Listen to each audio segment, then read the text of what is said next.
I want you to picture something for me before we go any further. Picture someone walking across their own kitchen, not outside, not on ice, not on a hike, not on stairs, not anywhere unusual, just walking across a kitchen they have crossed 10,000 times before.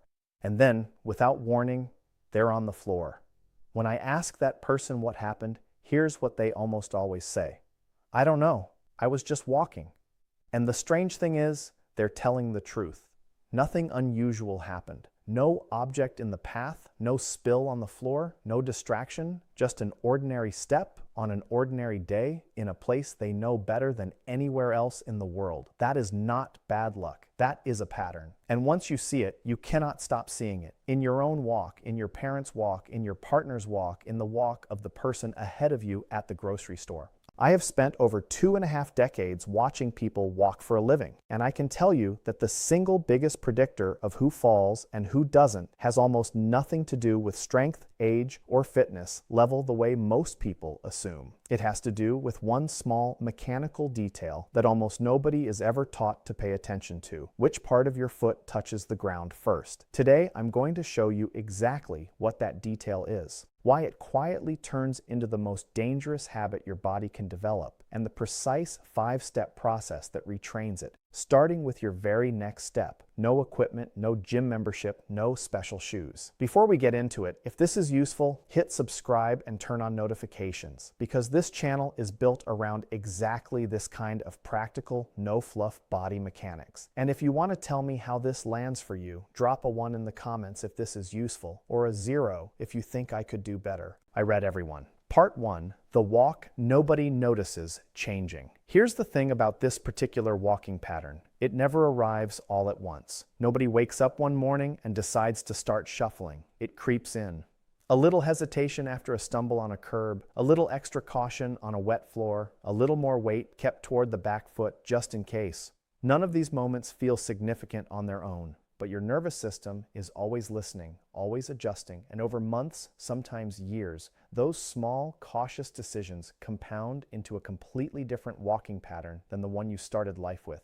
The end result has a name: shuffle gait. It looks like this. The steps get shorter. The feet stop lifting cleanly off the ground and instead slide forward in a low, skimming motion. The upper body tips slightly forward, almost like leaning into a headwind. The eyes drop down toward the floor instead of scanning ahead. The arms stop swinging naturally and instead stay close to the body. Every part of this looks careful. It looks protective. It looks like exactly what a person should do if they're worried about falling. And that is precisely why it's so dangerous. It disguises itself as safety while functioning as the opposite. Here's the body mechanism behind why. When your foot stays low to the ground for the entire swing phase of a step, meaning the moment your foot is in the air moving forward, there is almost no clearance between the bottom of your shoe and whatever is on the floor. A rug edge that's a 1/4 inch raised, a single uneven floor tile, a pet toy, a doorway threshold that's barely noticeable when you look down at it directly. None of these would matter if your foot cleared the ground by even 1.5 inches. But shuffle gait often reduces that clearance down to a fraction of an inch, sometimes less. There simply isn't margin left for anything to go even slightly wrong. Now combine that with the forward-leaning posture that comes with shuffle gait, your body's center of mass. Think of this as the point your whole body balances around, usually somewhere just below your belly button, sits slightly ahead of your feet instead of stacked directly above them. In a normal, well-supported gait, your center of mass stays close to centered over your base of support throughout each step, which gives your body time and room to make small corrections if something unexpected happens underfoot. But when that center of mass is already pitched forward and your steps are short, there is no slack left in the system. The instant your toe catches on something, your body has nowhere to go but down, and it happens fast. Researchers studying trips and falls in older walkers have found that the body's center of mass is typically already sitting in a forward position relative to the base of the foot at the moment contact is made with the ground, which is exactly the position that leaves the least room for recovery once something interrupts the step. There's a second layer to this that almost nobody talks about, and it's just as important as the trip risk itself. Shuffle gait is often a visible symptom of muscles that have quietly gone unused. The muscles responsible for lifting your leg cleanly with each step. Your hip flexors at the front of your hip, Your glutes at the back, the deep stabilizing muscles through your core and lower back, only get strong by being asked to work. When steps get shorter and feet stop lifting, those exact muscles stop being recruited the way they should be. And muscle, more than almost any other tissue in the body, follows a simple rule. Ask it to work and it adapts and strengthens. Stop asking it to work and it quietly downsizes. This is not unique to any particular decade of life. It happens to a desk worker in their 30s who's been sedentary for 2 years, just as it happens to someone navigating recovery from an injury or a long illness. The body doesn't check your birth certificate before it starts adapting to disuse. It just responds to what you actually ask it to do every single day. So here is the chain reaction in plain terms. Caution creates shorter steps. Shorter steps reduce ground clearance. Reduced ground clearance increases trip risk. Trips that happen with a forward pitch posture and no time to react become falls. And every month this pattern continues, the muscles needed to reverse it get a little weaker, which makes the whole cycle a little harder to break until something interrupts it on purpose. That interruption is what we're doing today. Part 2. One mechanical change that resets the entire pattern. Here's the good news. And I want you to actually sit with this for a second because it tends to surprise people. You don't need to fix 5 different things to break this cycle. You need to fix 1. Everything else downstream. The posture, the muscle activation, the ground clearance, the stability, reorganizes itself around this one change almost automatically once you make it consistently. The change is this. Every step you take should begin with your heel touching the ground first. This is called a heel strike, and it is the biomechanically natural way the human foot is built to make contact with the ground. Watch a child run across a playground or a confident, unguarded adult walking briskly down a street, and you'll see it instantly. Heel down first, then a smooth roll of weight forward through the arch, across the ball of the foot, and a clean push-off through the toes to launch the next step. It's not a trick or a technique. It's the default setting your body came with. What changes over time isn't the design of your foot. It's whether your nervous system is still confidently using that design or has quietly substituted a more cautious, lower effort pattern instead. Here's the mechanism behind why heel-first contact matters so much for stability. When your heel lands first, it does 2 things simultaneously. First, it puts your foot slightly out in front of your body, which extends your base of support forward and gives your center of mass somewhere stable to roll toward, instead of your weight already being out ahead of your foot with nothing underneath to catch it. Second, the heel-to-toe rolling motion that follows activates a chain of muscles in a specific sequential order. Calf, then thigh, then hip, then core, which is exactly the firing pattern your body's balance recovery system is built around. When you shuffle instead, you skip most of that sequence. The muscles never get the signal to fire in that order, so even if something does go wrong, your body's automatic stabilizing reflexes are working with a weaker, less rehearsed set of inputs. There's something almost elegant about how much changes from this one adjustment. When you reach your heel slightly further forward and let it land first, your step length increases naturally without you forcing it, which immediately improves your momentum and balance rhythm. Your foot has to lift higher to make that longer reach, which automatically increases ground clearance and removes the trip risk from minor surface irregularities. Your posture corrects itself because a heel-first landing physically pulls your weight back over your hips instead of letting it stay pitched forward. And your hip flexors, glutes, and core are suddenly required to do real work again with every single step, which means every walk you take starts quietly rebuilding the exact strength that protects you from falling in the first place. One adjustment, 4 simultaneous corrections. That is why this single change outperforms almost everything else people try first. The grip socks, the single balance gadget, the one new piece of furniture moved out of the hallway. Those things address the environment around the fall. This addresses the mechanism that causes it. I want to tell you about someone I worked with a few years ago. I'll call her Diane, mid-stage in her recovery from a long period of limited mobility after a knee injury that had nothing to do with walking mechanics at all, just time spent moving less. By the time she came to see me, she had developed a textbook shuffle gait without ever realizing it. She described herself as just being careful. When we filmed her walking and played it back in slow motion, she went quiet. She said, "I had no idea I looked like that,"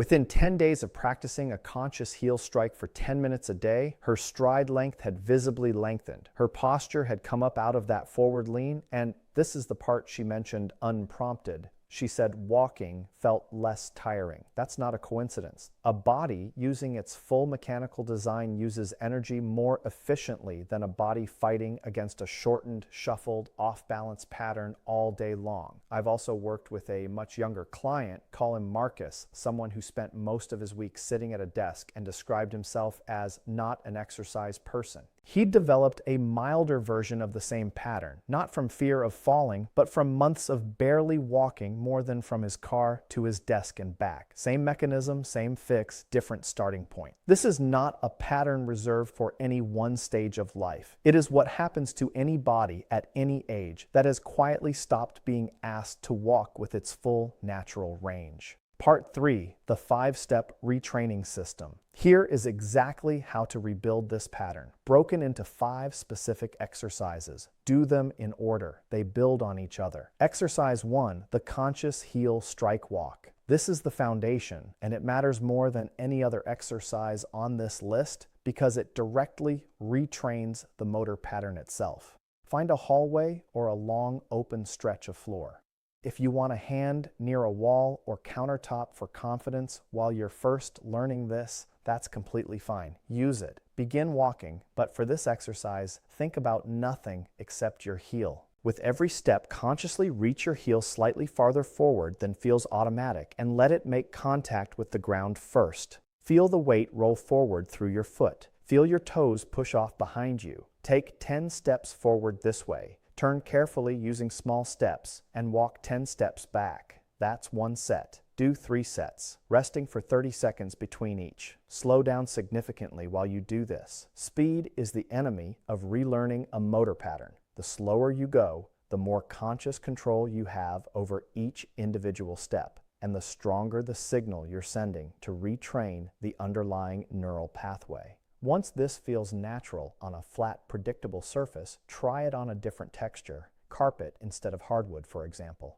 That small variation forces your nervous system to generalize the pattern instead of only learning it in one narrow context. Exercise 2, the high knee march. This exercise directly targets the hip flexors, the muscles at the front of your hip responsible for lifting your leg with every step. When these muscles weaken from underuse, foot clearance drops and every uneven surface becomes a hazard. Stand behind a sturdy chair, resting both hands lightly on the back of it. March in place, lifting one knee toward your chest as high as comfortably possible, then lower it with control. Then lift the other knee. That's 1 repetition. Do 15 repetitions on each side, 30 total, at a slow, deliberate pace. Keep your torso upright throughout. Don't lean backward to compensate as the knee rises. The lift should come entirely from the hip, and control the lowering phase just as carefully as the lift itself. That controlled descent is building the specific kind of strength your leg needs the instant your foot returns to the ground during real walking. Once this feels manageable, combine it with exercise 1. March forward slowly down your hallway, lifting each knee deliberately before placing the heel down first with each step. This combination is the closest simulation of corrected walking you can train indoors. Exercise 3. The stride length walk. Shuffle gait can cut stride length dramatically, sometimes to less than half of what it once was.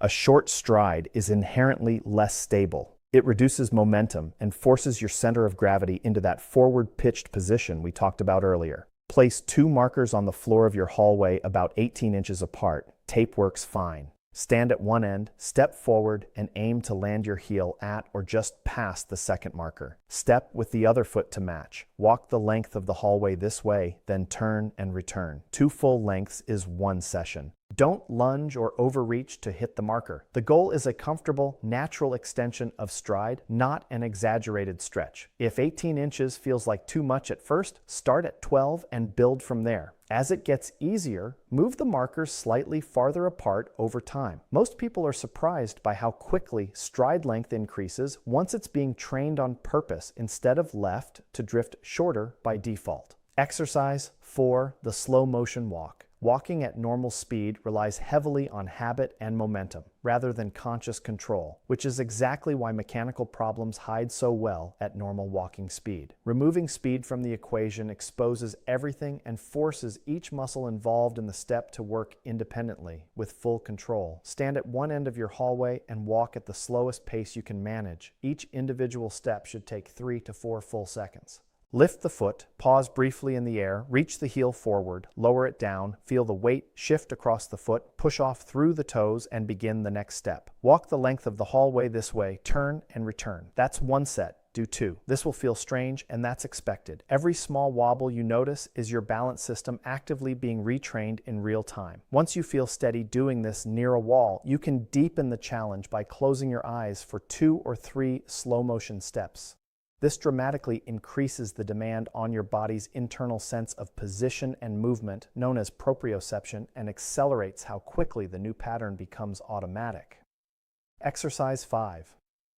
The obstacle. Step over. Hallways are a controlled training environment, but real life is full of low obstacles: rugs, door thresholds, cords, pet toys, garden hoses. This exercise trains the specific skill of spotting an obstacle early, lifting the foot with enough clearance, and landing safely on the other side, a sequence your body needs to execute in a fraction of a second when it actually counts. Place a soft, lightweight object on the floor. A rolled towel or a pool noodle works well, about 4 to 6 inches high. Stand a few feet back with a wall or chair within reach if you want it. Walk toward the obstacle at a normal, controlled pace. When you reach it, lift one foot deliberately, clearing the obstacle with room to spare, then bring the other foot over as well. Continue a few steps past it, turn and step back over it on your return. 5 passes each direction, 10 step overs total. Don't rush the approach. Slow slightly as you near the object and pick your foot up early, well before you actually reach it. The goal is training your brain to spot an obstacle in advance and respond with a controlled, confident step rather than a last-second scramble. As this becomes easy, vary the height of the obstacle or its texture, and try practicing it while holding something light in one hand. That's a far more accurate simulation of how real-world trips actually tend to happen, since they rarely occur when both your hands and your full attention are free. An important safety note: before trying any of these exercises, please take this seriously, because nothing here is worth risking an injury over. If you have had a recent hip or knee replacement, are dealing with plantar fasciitis or another heel condition, or have been advised by a doctor to limit weight-bearing activity, talk to your physician or physical therapist before attempting these movements. Some may need to be modified for your specific situation. Always have a wall, countertop, or sturdy chair within reach while you're first learning these patterns. Never rush. Wear supportive, non-slip footwear or go barefoot only on a safe, dry surface. And if you feel sharp pain, dizziness, or anything that doesn't feel right at any point, stop immediately. Progress at the pace that's right for your body, not the pace in this video. Part 4, why this works better the longer you stick with it. I want to go a little deeper here because understanding why this works will help you stay consistent with it, even on the days it feels like nothing is changing. Your nervous system learns movement patterns the same way it learns anything else, through repetition that gets reinforced over time. The shuffle pattern didn't form in a day, and the heel strike pattern won't fully take over in a day either. But here's what's actually happening underneath the surface while you practice. Every time you consciously perform a heel strike, you are sending a clear, specific signal along the neural pathway responsible for that movement. Pathways that get used repeatedly become faster and more automatic. This is sometimes described as the nervous system strengthening the connections it relies on often, while the connections it doesn't use start to fade into the background. Right now, the shuffle pattern is the stronger, more automatic pathway simply because it's been repeated more recently and more often. Every slow, deliberate heel strike repetition is a vote in the other direction. This is also why slowing down during practice matters so much more than it seems like it should. At normal walking speed, your brain relies on the most well-worn pathway available because there isn't time to consciously direct each step. Slowing the movement down removes that time pressure and hands conscious control back to you, which is the only way to actually retrain the pattern rather than just performing the old one a little more carefully. There's a reason this matters for literally anyone, regardless of age or fitness background. Muscle and motor patterns respond to disuse the same way at every stage of adult life. The timeline may shift slightly, but the underlying biology doesn't change. A young endurance athlete who spends 6 weeks in a walking boot after a foot injury will come out of that boot with a measurably altered gait until it's retrained. A new parent who spends a year carrying a child on one hip will develop walking asymmetries from that pattern. Someone returning to walking after a long illness will have lost some of the unconscious confidence their stride used to have. None of these people are supposed to walk differently forever. The pattern shifted because of a period of disuse or guardedness, and it can shift back with deliberate practice, which is exactly the point of everything in this video. Questions. People ask me most often about this: how long until I actually see a difference? Most people notice their stride length and posture beginning to shift within 1 to 2 weeks of consistent daily practice. 10 to 15 minutes is enough. The deeper, more automatic version of the change, where you're no longer consciously thinking about it during everyday walking, tends to take closer to 4 to 6 weeks, because that's roughly the time frame most people need for a new movement pattern to become the nervous system's new default, rather than something requiring active thought. What if I'm not sure I actually have shuffle gait? Film yourself walking down a hallway from the side. Even a casual phone video works. Watch it back at a slightly slower playback speed if your phone allows it. Look specifically for whether your heel visibly touches down first or whether your foot lands flatter and lower with minimal lift. Most people are genuinely surprised by what they see because we almost never get an outside view of our own walk. Can I do too much of this too soon? Yes, and this is worth taking seriously. These exercises are deliberately low impact, but low impact doesn't mean unlimited. If you notice unusual soreness in your hip flexors, your shins, or the arch of your foot after a session, that's your body telling you to scale back the volume slightly, not push through it. Quality and consistency beat intensity here every time. Do I need to do all 5 exercises every day? No. The conscious heel strike walk is the one to prioritize daily since it's the foundational pattern everything else builds on. The other 4 can rotate. 2 or 3 different exercises per day is plenty, as long as you're consistent across the week rather than doing everything once and stopping. The takeaway checklist. Here's what to remember in one place. 1. The danger isn't the floor, it's the clearance between your foot and the floor during the swing phase of your step. Shuffle gait removes that margin almost entirely. 2. Heel first contact is your body's natural, default walking pattern, not a technique you're learning from scratch. You're recovering it, not inventing it. 3. One mechanical correction triggers 4 simultaneous improvements: longer stride, better clearance, upright posture, and reactivated hip and core muscles.